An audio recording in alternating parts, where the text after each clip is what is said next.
이제 망하였다. 얻어터져 다시 살아날 길이 없이 되었다. 이런 고통쯤은 참을 수 있으려니 하였더니 천막줄이 모두 끊겨 천막은 망가지고 자식들은 간 곳 없이 사라지겠네. 새벽을 깨우는 거룩한 기도자 여러분, 생명의 말씀에 힘을 얻어 매일의 일상 안에 주님을 향한 거룩한 열망으로 믿음의 기도가 풍성해지기를 소망합니다. 오늘 우리가 읽어갈 말씀은 예레미야 10장 10절에서 17절 25절입니다. 예레미야의 전반부 단락에 하나님 앞에 소명과 경고의 슬픈 노래, 우리가 잘 아는 성전 설계의 마지막입니다.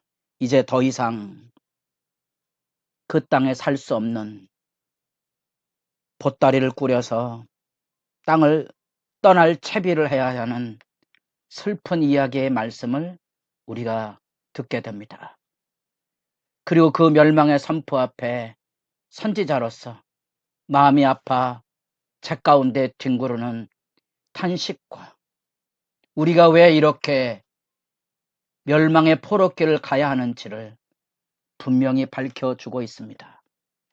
왜 하나님께서 범죄한 이스라엘 백성을 쓸어버리면 됐을 텐데 애꿎게 예레미야를 불러서 이 탄식과 절규와 아픔을 쏟아놓게 하셨을까? 그 중에 하나님의 말씀을 듣는 자가 누구 있습니까? 하나님께서 말씀하셨던 것처럼 너희는 예루살렘 거리로 빨리 다니며 그 넓은 거리에서 찾아보고 알라. 너희가 만일 정의를 행하며 진리를 구하는 자를 한 사람이도 찾으면 내가 이 성읍을 용서하리라. 여러분, 하나님의 말씀을 더 이상 듣지 않고 조롱으로 여기고 모욕으로 여기는 세대 앞에 하나님의 말씀을 전해야 될 이유가 있다면 그 심판에 끌려가는 사람들의 마음 안에 구원의 희망의 씨뿌림을 열어주기 위해서입니다. 그 씨뿌림의 실제를 우린 다니엘을 통하여 만났다 그랬습니다. 다니엘서 9장. 예레미야의 말씀에 감동되었던 다니엘이 동일하게 포로기의 고통과 서러움과 슬픔을 쏟아내는 기도를 드리게 되고 에스겔도 마찬가지고 느헤미야도 느헤미야 1장의 그 이후 우리와 우리 조상들이 범죄하였기에 하나님께서 흩으셨은즉 나라도 내 한 사람이라도 하나님 말씀으로 돌아가 회개하고 그 말씀과 진리를 따라 행하면 땅끝에서부터 다시 모으실 것을 기대하며 우리가 이 탄식을 통하여 배우는 절규, 하나님 내 얼굴을 봐서라도 긍휼을 베풀어 주옵소서. 거룩한 기도의 용장으로 우리가 설 수 있는 그 이유입니다. 애통하는 자가 누리는 하늘의 위로가 그것입니다. 그 심판의 말씀을 이제 선포하며 보따리를 꾸려야 됩니다. 이번에는 그 백성들이 하나님 앞에 쫓겨나야 내던져지는 거지요.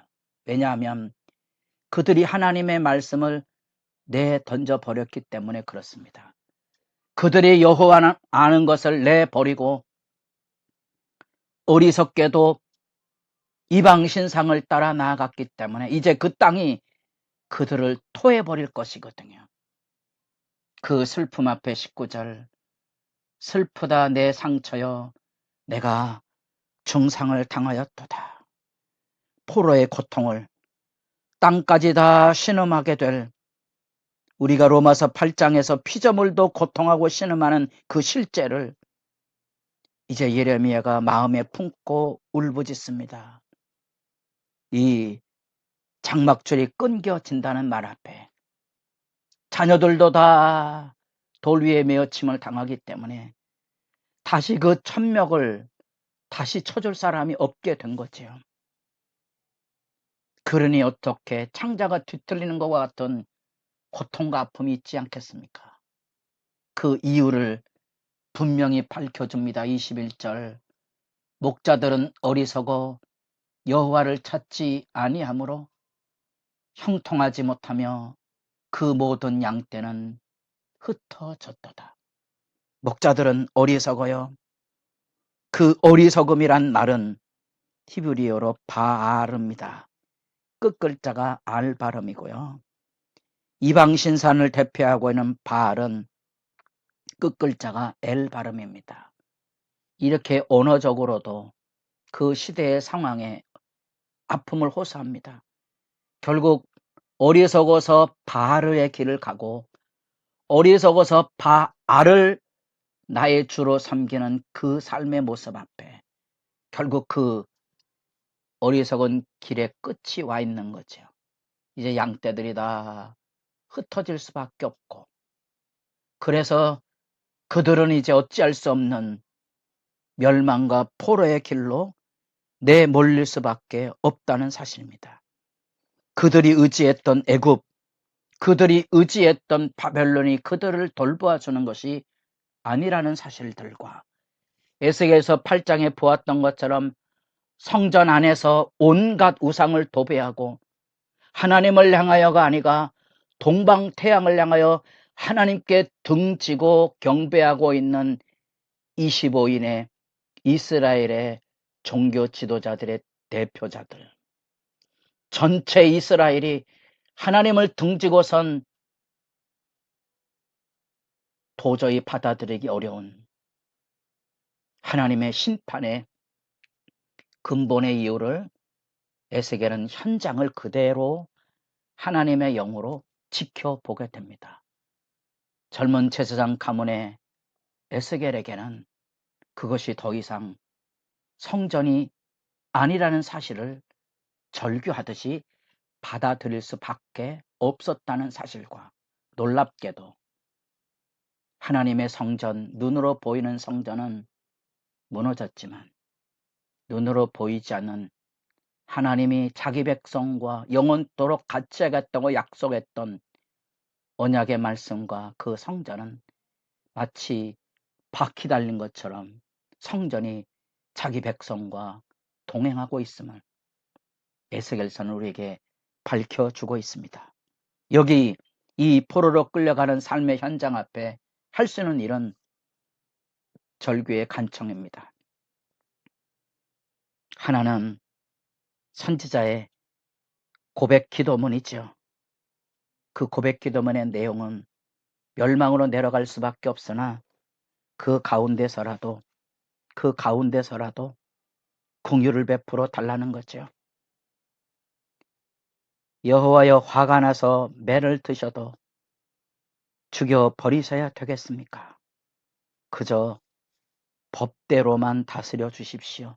그저 너그러이 그 생명마저 끊지 않기를 기도하며, 저주는 이스라엘 백성 야곱을 짓밟았던 그들의 죄악에 대한 보응을 기도할 수밖에 없다는 사실입니다. 그래서 그들은 야곱을 씹어 삼켜 멸하고 그의 거처를 황폐하게 하였나이다. 이 죄악에 보응의 기도를 하는 수밖에 없었다는 사실이죠. 이 슬픈 역사적인 현실 앞에 우리가 기억해야 할 일은, 우리가 하나님을 내버리고 우리가 하나님의 말씀을 듣지 아니하고 하나님의 말씀 앞에 하나님을 내 동댕이 치면 세상이, 하나님 복전 그 땅이 우리를 내 동댕이 쳐 버릴 것이라는 겁니다.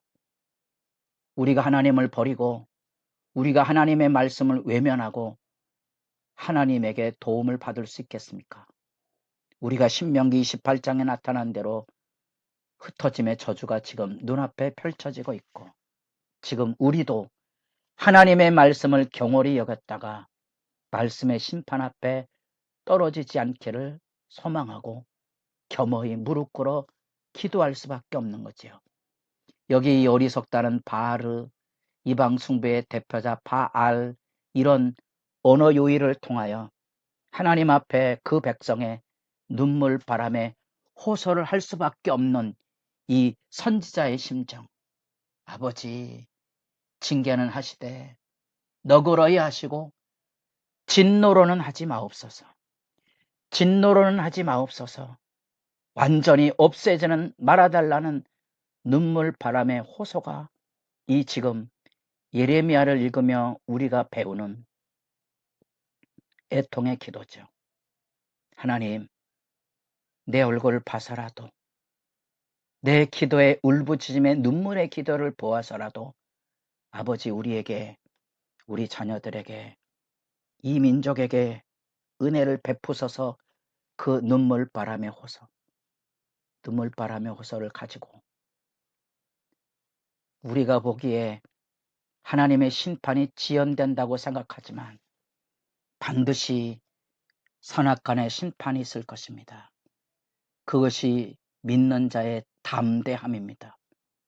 악의 징벌을 절개하며 여러분도 믿음의 길 걸어가며 세상의 불의에 불평하지 말고 고통과 아픔에 주저앉지 말고 이런 은혜의 풍성함에 당당함으로 일어나 은총을 구하고 선악의 심판을 구하며 아멘, 주 예수여 어서 오시옵소서.